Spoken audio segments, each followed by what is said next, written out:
ရလောကဖြစ်ရမှန် YouTube channel လေးကနေပြန်လဲကြိုဆိုလိုက်ပါတယ်ခင်ဗျာဒီနေ့မှာကျွန်တော်တင်ဆက်ပေးဖို့ရွေးချယ်ထားတဲ့ဆက်လန်းကောင်းလေးကတော့ဖျောင်းတိုင်မီးနဲ့ဆုံးမလို့အတိတ်ပဲရတဲ့ပရလောကဖြစ်ရမှန်ဆက်လန်းတဲ့ပုဂ္ဂိုလ်တင်ဆက်ပေးပါမယ်ခင်ဗျာဒါဆိုရင်ဆက်လန်းလေးကိုစားလိုက်ကြရအောင်ဗျာဒီဆက်လန်းကတော့မြန်မာနိုင်ငံအလယ်ပိုင်းကရေရှားပြီးအပူပိုင်းဒေသကရွာတရွာမှာဖြစ်ခဲ့တာပါအဲ့ဒီရွာမှာလက်ရှိမီးမရသေးတာကြောင့်ညဘက်ဆိုရင်ဖျောင်းတိုင်မီးကိုသာအားပြုရပြီးဒီဖျောင်းတိုင်မီးတွေနဲ့ဆက်နွယ်ထားတဲ့စုံပညာတစ်ခုပေါ်ပေါက်ခဲ့ပါတယ်ကိုမောင်စိုးနဲ့သူ့ဇနီးမောင်ငင်းချမ်းတို့ဟာရိုးသားစွာအသက်မွေးဝမ်းကြောင်းပြုသူတွေပါသူတို့နှစ်ဦးမှာချစ်စရာကောင်းတဲ့သမီးငယ်လေးတဦးရှိပါတယ်ဒါပေမဲ့သူတို့အိမ်နဲ့မလန်းမကမ်းမှာအတော်ပူလို့ခေါ်တဲ့အသားအချင်းညူမဲပြီးတကားပိတ်နေတက်တဲ့အမျိုးသမီးကြီးတဦးနေထိုင်ပါတယ်အတော်ပူဟာရွာထဲမှာအောက်လန်းပညာကျွမ်းကျင်သူအဖြစ်ကောလန်ဟာလထွက်နေသူပါသူမရဲ့အိမ်ကနေ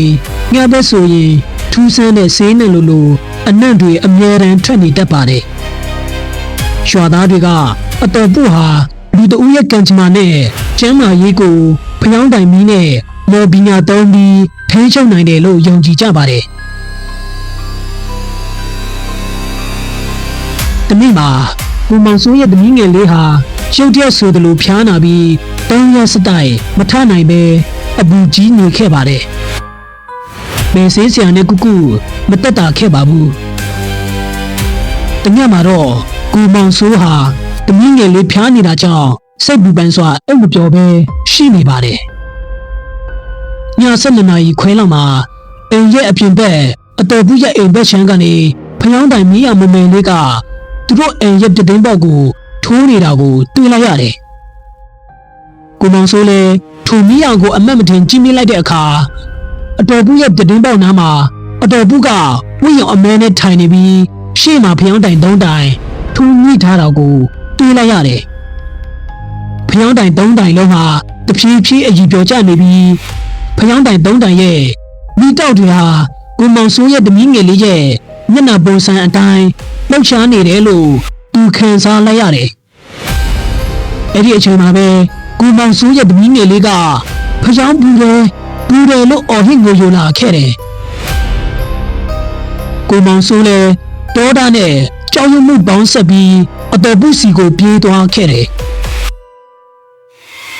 အတော်ပုရဲ့အိမ်သားလျှောက်တော့အတော်ပုဟာမျက်လုံးတွေမိတ်ထားပြီးတူးလေးဆူညံစွာရှုပ်ဖက်နေတယ်ဒီမရဲ့ရှိကဖျောင်းတိုင်3တိုင်ဟာအလူလင်းညံစွာအရေးပြောကြနေခဲ့ပြီးမိတောက်တွေဟာအလူရောင်ရဲနေတယ်ကိုမောင်စိုးတယောက်အိမ်ရှိကရေအိုးထက်က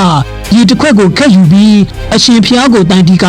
တုတ်တိုင်တရဏံကိစ္ဆာမိတမ္မန်တရဏံကိစ္ဆာမိတန်ခံတရဏံကိစ္ဆာမိလို့ပြုဆိုကဖျောင်းတိုင်3တိုင်ပေါ်ပြစ်လောင်းချလိုက်တယ်ရေထိတာနဲ့ဖျောင်းတိုင်3တိုင်လုံးဟာပြစ်ခနဲမိတန်နဲ့အတူအစမ်းရောင်မိခိုးမွေးများထွက်လာခဲ့ပြီးရုတ်တရက်ငြိမ်းသွားခဲ့တယ်ဖျောင်းတိုင်ငြိမ်းသွားတဲ့အချိန်မှာပဲအတော်ဘူးရဲ့ပါဆက်ကနေသူများပန်းထွက်လာပြီးလေချောင်းတိုင်စိုးနေစွာအော်ဟစ်ကလဲကျသွားခဲ့တယ်ကိုမောင်စိုးအိမ်တို့ပြန်ရောက်တဲ့အခါသမီးငယ်လေးရဲ့အဖျားဟာရုတ်တရက်ကျဆင်းသွားပြီးအေးရှင်းစွာအိပ်ပျော်နေတာကိုတွေ့လိုက်ရတယ်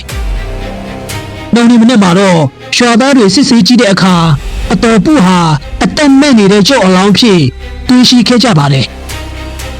ဒီမရဲ့လက်ထဲမှာတော့ဖျောင်းတိုင်နဲ့ပြုတ်လောက်ထားတဲ့ကလေးရုပ်ပုံငယ်လေးတစ်ခုကိုချစ်ချစ်ပါအောင်စုပ်ကန်ထားတယ်လို့ဆိုကြပါတယ်ဟုတ်ကဲ့အားလုံးပဲမင်္ဂလာပါဗျာကျွန်တော်ကတော့ဒီဆက်လန်းလေးကိုရေးသားတင်ဆက်သူတက်အောင်စင်ပါခင်ဗျာကျွန်တော်ရဲ့တင်ဆက်ပုံကစိတ်ဝင်စားစရာမကောင်းပေမဲ့အဆုံးထိလိုက်ပါကြည့်ရှုနားဆင်ပေးခဲ့ကြလို့တယောက်ချင်းစီတိုင်းကိုကျေးဇူးအထူးပဲတင်ရှိပါတယ်ခင်ဗျာ